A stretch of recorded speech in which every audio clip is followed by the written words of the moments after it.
I was trying to figure out the other day when I'm watching Joe Boyle warm up from our vantage point, trying to figure out what do I need to do to get to like the same height as him for this show. I couldn't figure it out. We're just gonna.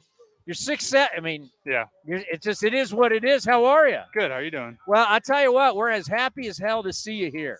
I'm glad to be here. Thank you. And one of the reasons why is we heard so much about you when the trade came, and when we're going into the off season, this is the A's talk show. This is where all the A's fans hang out. We wanted to make sure that we got to see you pitch. So when we talk about you in the off season, because we're projecting you to be a part of this team next year, the big leagues, just what was it like for you to get that call that you've been traded to the Oakland Athletics, knowing that this place, as we say, is the land of opportunity? I mean, it's pretty crazy. When you're in baseball, like anything could happen. You expect that, you could get traded and, go anywhere. Like it's just part of the game, part of the business. But it was crazy. Like my farm director called me on an off day in Chattanooga, and he was like, "Yep, you got traded. They're gonna get in touch with you. Best of luck." I was like, "All right." And then the next day, I was on a flight to Midland. So I mean, it was quick. There was no wasted time. Best of luck. Yeah. But when you know you're going to the A's, Yeah. did you know like I got a legit shot to get to the big leagues really fast? I was told that they generally move guys quickly before I got here. That's all I had heard. So, I mean, they didn't tell me anything ahead of time like, hey, you're going to move quick, or they didn't say anything like that. But I knew that, like, it's the same as it was with the Reds. Like, you throw well, like, I think you're going to earn more opportunities. So you get called to the big leagues. You're going to make your start. Take us through the process. First start, 3 innings, was fantastic. Yeah. Take us through, what was it like? It was great. They really like try to make it special for you on your debut. At least for me, they did, and I was very fortunate and appreciative of that. I mean, I had family come out, like my fiance and my parents. So I had a bunch of friends come out. So that was good to see them afterwards. And but like leading up to it, I mean, like I just made sure to remind myself that it's like I'm just gonna stick to what I've been doing and stick to my process. That's hard though, right? It's your first start in the big league. It's hard, but I mean that's the challenge of the game we play. Yeah. Like there's a reason not many people get here because it is very hard, and I'm very grateful for the opportunity that I had, and I look to just keep earning opportunities as I go. But yeah. You look like you were confident, fastball cutter. We saw some curves. So just take us through your repertoire and what you think best to worst. What do you got? What are you most confident in? I actually call it a slider instead of a cutter. I think it can classify as both, but I call it a slider. But yeah, just 4-seam slider, curveball. I guess I was more slider heavy, I would say, on Sunday. But I made sure to like mix in everything and just kind of just stick to my game plan. Yeah. So one thing that they talked about with you is throwing strikes. I saw you throw strikes in your debut. What do you think has been in the past with you in the minor leagues where you might have struggled throwing strikes? Like, what do you think caused it? Is that the question? I don't know. I mean, I think it's a hard game. Obviously, I'm trying to throw strikes when I go out there. I know that the name of the game is getting ahead of guys, attacking hitters, being in the zone consistently.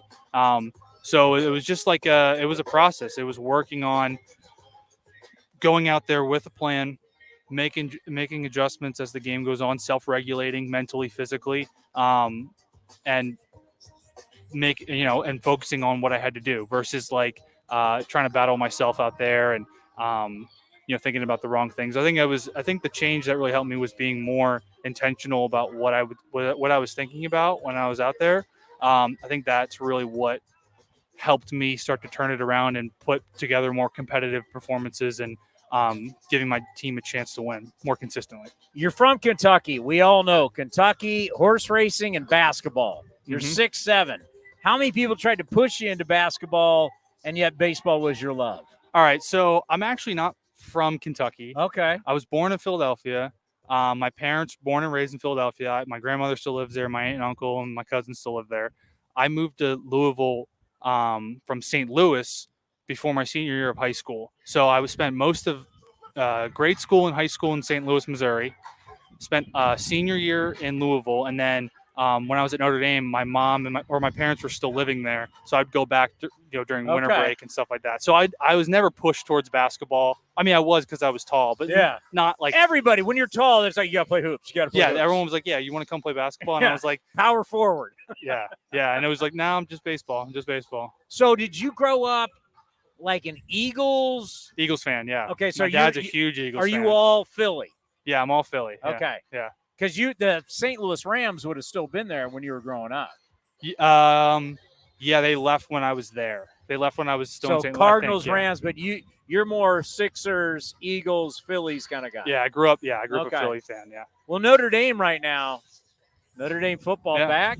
Is Notre Dame football back? Big game against Ohio State. I sure hope so. I mean, we'll see. We'll see this weekend, but I'm excited with what they got and how they've been playing, and it's just cool to be able to root for like a university like that who I guess really every year they try to be competitive and win football games. So I'm excited. I'm excited to see what they got. It's Notre Dame. I mean, Notre Dame's its own national brand. I mean, 100%. Not only is the education top notch, but obviously what they've done for all these years. We've always seen Notre Dame come out, whether it's playing SC or Stanford. Right. I've had family go to Notre Dame. It's a big deal. It's Notre Dame, right? It's an iconic college. But you don't think Notre Dame baseball, but Notre Dame baseball over the years has gotten far better. Talk about what baseball has been like improving for the Irish.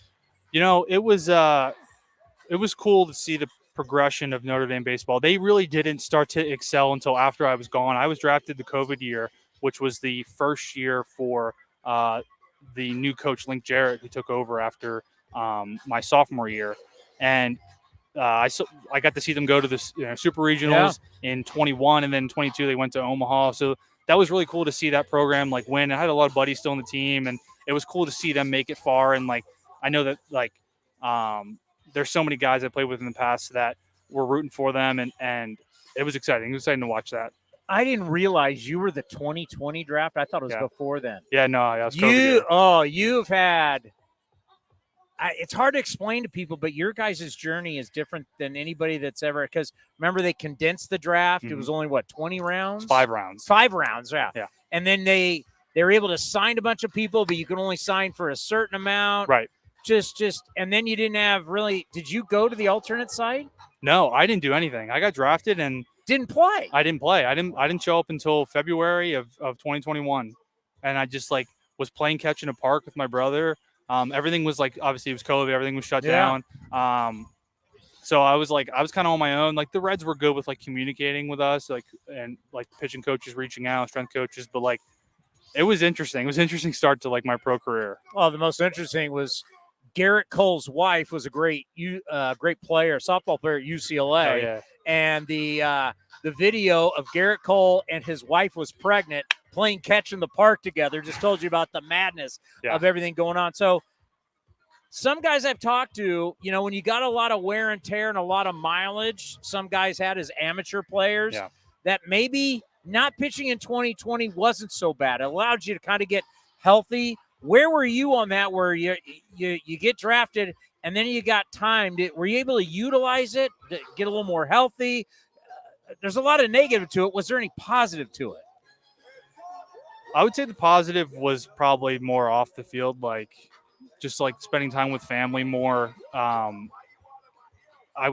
think that was probably better because I know that if it was a normal year, I would have went right from the college season to probably short season and then probably to instructs, and it would have just been crazy. So I had that time to be with family, and I wasn't in school anymore.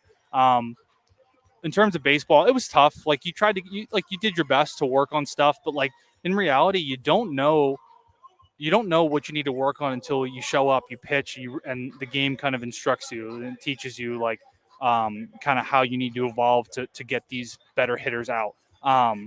So it was that part was tough, but I did my best, I worked out and through bullpens and sent video and data and stuff like that. So it wasn't ideal, but made the most of it. Are you getting another start before the season ends?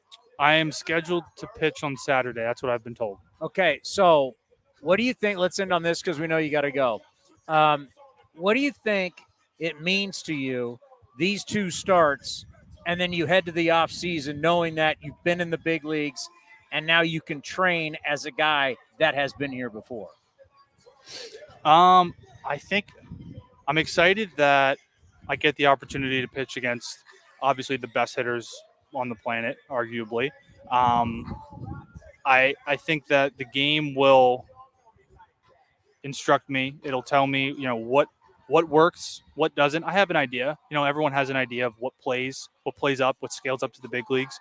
But this is just a good chance to test it, to go out there and test my process against these, great lineups, and learn like what do I need to work on, what small adjustments do I need to make going into the off season. But the off season to off season doesn't. I feel like for me doesn't really change a ton. I have my process. I know what I need to keep working on. I'm never going to be perfect, but it's always that like pursuit of like getting close to like being, as close to perfect as possible. Well, I got to tell you, I'm excited Yeah. because now we've gotten to talk to you. We're going to get to watch you pitch. We can talk about what's going to happen. We're going to see you down at spring training, but just congratulations on getting here. I know what that means to you. Thank you. And good luck the rest of the way. And we will see you next time we see you. We'll probably be down in Mesa, Arizona for spring training as you're trying to make the big club. Yeah, absolutely. That sounds great.